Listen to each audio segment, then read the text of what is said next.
आज हम log x का ग्राफ खींचेंगे बेस a पर, जहाँ पर बेस पर कंडीशन दिया गया है a जो है ग्रेटर देन 1 है। लॉग जो डिफाइंड होता है वो जिस नंबर का लॉग है ग्रेटर देन 0 होना चाहिए, बेस 1 नहीं होना चाहिए, ठीक है, और बेस पॉजिटिव भी होनी चाहिए। सहूलियत के लिए सबसे पहले हम क्या मान लिए हैं, एफ एक्स को वाई। इससे हमें अब ये क्लियर है कि ये जो ग्राफ है वो एक्स वाई प्लेन में होगी। तो अब देखते हैं कि जब भी ग्राफ खींचते हैं तो आखिर क्या क्या प्रोसीजर होना चाहिए, यानी कितनी इन्फॉर्मेशन कम से कम मिनिमम होनी चाहिए जिससे ग्राफ खींची जा सकती है। तो सबसे पहले इसी चीज़ इन्फॉर्मेशन को कलेक्ट करेंगे। तो पहला इन्फॉर्मेशन ये है कि आखिर जब ग्राफ खींचेंगे एक्स वाई प्लेन में तो एक्स और वाई एक्सिस को कहीं कट करेगी, तो देखना पड़ेगा कि ये कहाँ कहाँ कट करती है। तो उसके लिए हम सबसे पहले सोचते हैं कि एक्स एक्सिस को कहाँ कट करेगी। तो क्लियर बात है, जहाँ एक्स एक्सिस को कट करेगी वहाँ पर वाई कोऑर्डिनेट 0 होगा, तो वाई पुट कर दिया 0 और सॉल्व किया। सॉल्व करने के बाद एक्स की वैल्यू 1 आई। इसके लिए लॉग की थोड़ी जानकारी होनी चाहिए। यस, इसका मतलब ये कट करेगा, और किस पॉइंट पर कट करेगा एक्स एक्सिस को, वो एक्स एक्सिस को कट करेगा 1 0 पर।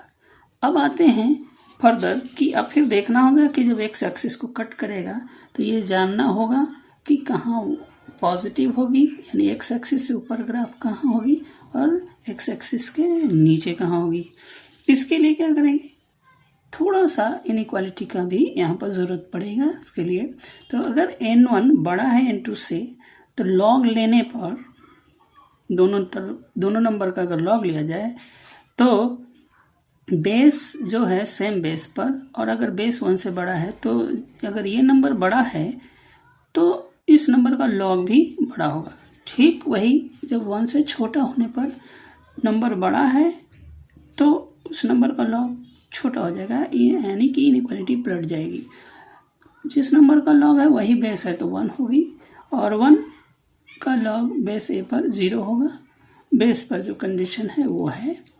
अब आते हैं बात इस पर कि y कहाँ है पॉजिटिव और कहाँ नेगेटिव है। इसके लिए ठीक यहाँ पर अगर x1 बड़ी है 1 से तो अगर log लेंगे तो log x का, और यहाँ 0 होगा तो log 1।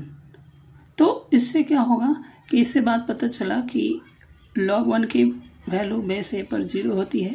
इससे बात पता कि अगर x बड़ी है 1 से तो log of x to the base A positive होगी, ठीक है, बशर्ते a ग्रेटर देन 1 है। ठीक है, तो यहाँ क्योंकि केस a ग्रेटर देन 1 के लिए है इसलिए ये होगी।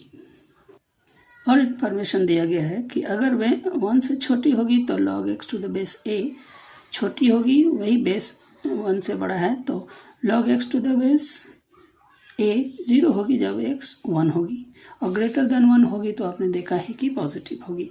तो अब ये बात पता चल गया कि y कहाँ पॉजिटिव होगी और नेगेटिव होगी, यानी इस जगह पर ग्राफ कट करेगा एक्स एक्सिस के 1 पर, और वो इस साइड 1 के राइट साइड पॉजिटिव होगी और लेफ्ट साइड नेगेटिव होगी।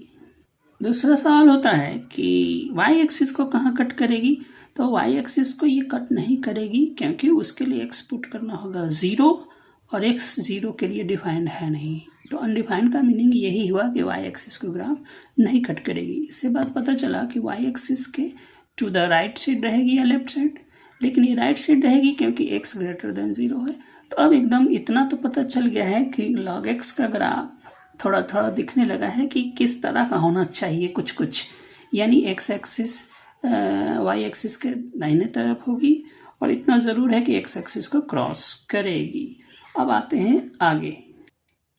इसमें आगे का ये होगा कि आखिर अब देखना होगा कि ग्राफ का बेंडिंग किस तरह से होगा, और बाकी चीज़ इन्फॉर्मेशन हमें इतनी चाहिए। अब आप इसके लिए क्या करेंगे, इसके लिए सबसे पहले डिफ्रेंशिएशन करेंगे, लेकिन डिफ्रेंशिएशन में जो स्टैंडर्ड है बेस ई पर डिफ्रेंशिएशन हमें log x का पता है, इसलिए सबसे पहले बेस चेंज करेंगे। यहाँ पर बेस चेंज करने का प्रोसेस है, तो इस प्रोसेस में बेस चेंज किए तो डिफ्रेंशिएशन करने के बाद हमें ये मिला, और देख रहे हैं कि dy बाई डी एक्स यानी डिफ्रेंशिएशन पॉजिटिव है, x जब पॉजिटिव है तो क्लियर बात है कि to the right side of the origin, दाहिने तरफ, वो ऑलवेज जो है y इंक्रीजिंग होगा। तो डिफ्रेंशिएशन से दूसरी बात भी पता चलती है कि ये स्लोप ऑफ द टेंजेंट भी बताता है कर्व का। तो एक साथ ये कि इंक्रीजिंग होगा राइट साइड, दूसरा स्लोप भी पॉजिटिव होगा। अब सिर्फ इतना देखना है कि स्लोप पॉजिटिव होने में ऐसे ग्राफ भी जा सकता है और ऐसे भी ग्राफ जा सकता है जिसमें दोनों में स्लोप पॉजिटिव होगा, और क्योंकि दोनों में ही एक्यूट एंगल बनाएगा और एक्स एक्सिस से, अगर एक्स एक्सिस ऐसे है तो tan की वैल्यू पॉजिटिव होगी। ठीक है, इसलिए अब देखना होगा कि ये ग्राफ का बेंडिंग किस तरह से होगा। इसके लिए डबल डीसी करेंगे और डबल डीसी करने के बाद हमें ये साइन मिलेगा, और ये बात पता चला कि ये ऑलवेज पॉजिटिव हो, नेगेटिव होगी। ये ऑलवेज क्या होगी, नेगेटिव होगी। ये लेस देन 0 होनी होगी, यानी कि फॉर ऑल एक्स।